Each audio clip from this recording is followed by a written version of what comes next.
Power Sports on YouTube. So you guys have probably been wondering where I've been. So last Saturday on 7-Eleven day, I broke my clavicle, also known as your collarbone. It's broken like right here. So all my plans for the Porsche and rally racing for the next 8 weeks are completely ruined. So I've been trying to figure out what am I gonna do with all this time where I have one hand, and it has to be light duty. So I got a copy of my x-rays from the hospital, really high resolution picture. So the first thing I'm going to do is create a lithophane, which is a thin plastic object, and when you hold it up to the light or when you shine light through it, it creates a picture. So I got this cheap Amazon Chinese LED lamp, and it gets pretty bright.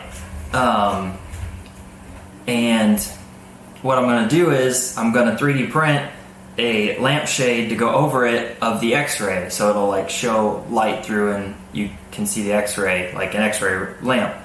Yeah, so let's say you want to make your own lithophane lampshade. So the first thing you need to do really is pick up this lamp. I'll put the Amazon link in the description, and I'll do a screenshot of the Amazon page so you can identify the correct one. Then the next thing you need to do is choose a picture, and I'll have an Excel file available for download that will help you crop the picture to the right length and height to fit the lamp properly, and I'll guide you through how to use the Image to Lithophane website. And then I'll also provide some 3D files for choosing how thick you want your lithophane to be based on the type of filament that you're using. So let's jump over to the computer and I'll show you my process, and then afterwards I'll show you the results with the X-ray lithophane that's printing on my printer right now. Okay, so let's start with the software you'll need. You'll need Image to Lithophane, which is 3dp.rocks/lithophane. You're going to need a slicing program. You're going to need Blender, which is free, so don't freak out. You'll need the Excel file included in the downloads for your calculations. And then, of course, you're going to need a starting picture. So here's my x-ray. So you can see there's some haze at the bottom, there's some border lines around the top, and this artifact. So the first thing I did was I cut out the border lines and the artifact, and then I went over and we took the dimensions, so 2856 by 1720.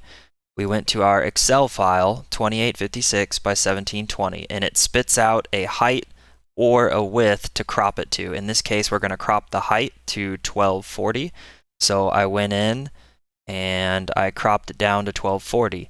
Then I enhanced the contrast several times. So I actually originally printed a test sample like this, and it's just too milky. So I went and I really contrasted it out to get some nice sharp bones and the break. And this took some work, brightness, contrast, adjusting midtones, adjusting highlights and shadows. So we finally got a picture that works. So then you go to Image to Lithophane, you go to Images, and obviously you pull up whatever image you're going to use, and it's going to come up as a normal lithophane. And we just give it a sec. Okay, obviously this is useless. So in the Excel file, it shows you the settings you need to fit this lamp. So we're going to go to Settings, Model. You want it at 350. Thickness, the thickest layer and the thinnest layer are really up to you. I'm using black PLA filament, so 0.8 might actually be too thick, but we'll find out. And 2.4 is plenty thick for black. 4 vectors per pixel. If you go any higher, the image could start crashing your computer or other weird things. And curve set to 360. Okay, so we go to Model, and we go to Outer Curve, and refresh. And it'll compute. And so now we have a nice curved image, lampshade, whatever. Double check your settings, and your image settings need to be positive image. That way the white is thin and the black is thick. So you can see the black is thick, and then say a white section here is thinner, or in this case, really thin. So, because you want the light to shine through the thin sections, but not the thick. Okay, so now you download it and save it somewhere. I've already downloaded it. So then go to Blender and just click off to the side here, and then click A, delete key, get rid of all that crap. Okay, File, Import, STL, then find your file. In this case, you will need the lamp test v3, and this is the sizing ring that will help you size properly. So keep this, you need this. Then File, Import, STL, and in this case it is version 6. So it's going to take a while. If you scroll your mouse wheel in and out slowly, then it'll lock up Blender, and then there, it'll scroll in and out when it's ready. So, because Blender doesn't really always tell you when it's thinking. So you'll see here, you can see way clearer, see how the white part is thin. So now there's a problem here. So this ring is the top of the lamp, but now the top of your picture is up here. So you need to click on this, click R, Y, 180, enter. Then click on wireframe. Then click 1 on your number pad. And then shift middle mouse drag, and you can zoom in here. Okay. And then G, Z, and then drag up and just keep scrolling up. It's an infinite scroll, so just keep going up and up and up and up and up until you get this in the middle, right about like that.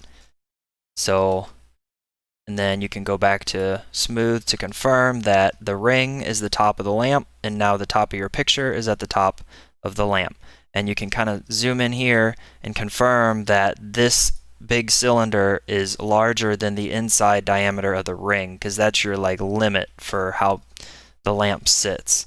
So now we can click here, shift click on the ring, File, Export, STL, and then save it wherever. In this case, I have it already saved as V7, so I'm not going to overwrite it, but when you save it, it'll take a while, so just do the scroll in and out thing until Blender finishes saving. So then we can go to our slicer, and it doesn't have to be Prusa Slicer, although that's probably the best one on the market right now, and it's free. So we already have the project saved, but I'm just going to go ahead and start over. So I'm going to open the model. Okay. And then what I'm going to do is I'm going to start with a 0.35 because I don't really feel the need for any higher resolution. PLA, whatever, you know, print settings. Okay, so you want 10 perimeters, and basically you don't want any infill. So turn off solid layers, turn off vertical shell. You do not want to detect thin walls unless you really, really want a really thin model. It doesn't always look good. You want your seam to the rear, excuse me, fill 0, and then you want a pretty good skirt to protect it from warping. So, and it might take a while to think since it's encoding a video and trying to do this at the same time. So, alright.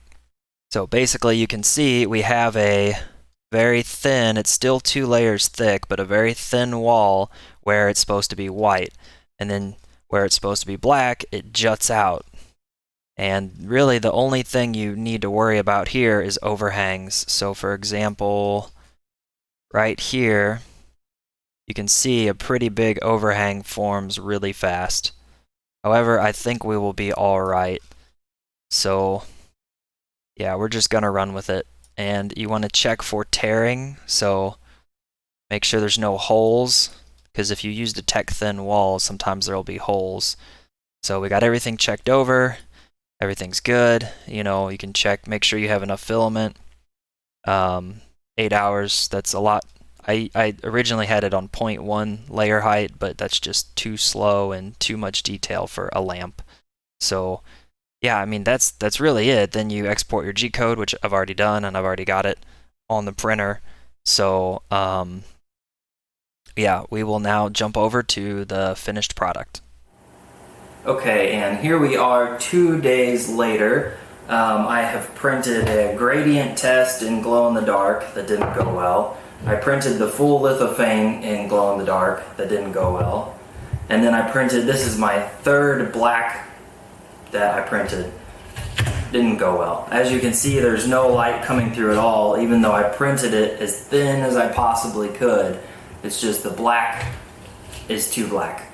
So you can see the glow in the dark, although it does create a slight image where this is dark and this is light, it's not high contrast enough. So I believe that this method will work, but you'll need a color of filament that is in between white and black. So you're going to need a red or blue filament.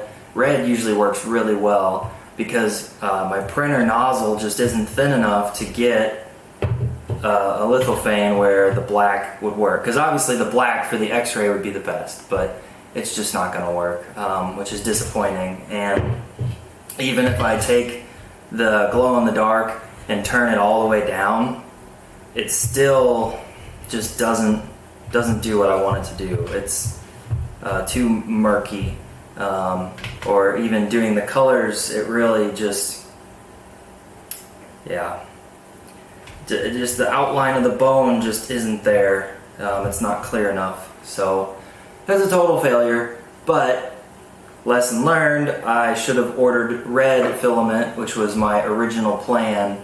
And I don't know, the glow, I just like the glow in the dark, because when you turn the light off it keeps glowing.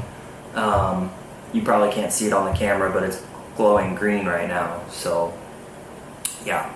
Anyway, hope you guys are able to create a better one. If I order some different filament sometime in the future, I'm going to try again and I'll let you guys know. Anyway, so probably not many car videos for the next 8 weeks. If 0 car videos for the next 8 weeks. So, yeah, fun. It's a lot of fun. So, I'll catch you guys next time. Try not to hold me down, feel alive when I'm in this town. Look at those beautiful stars, I wanna drive a faster car, nothing can break me, no.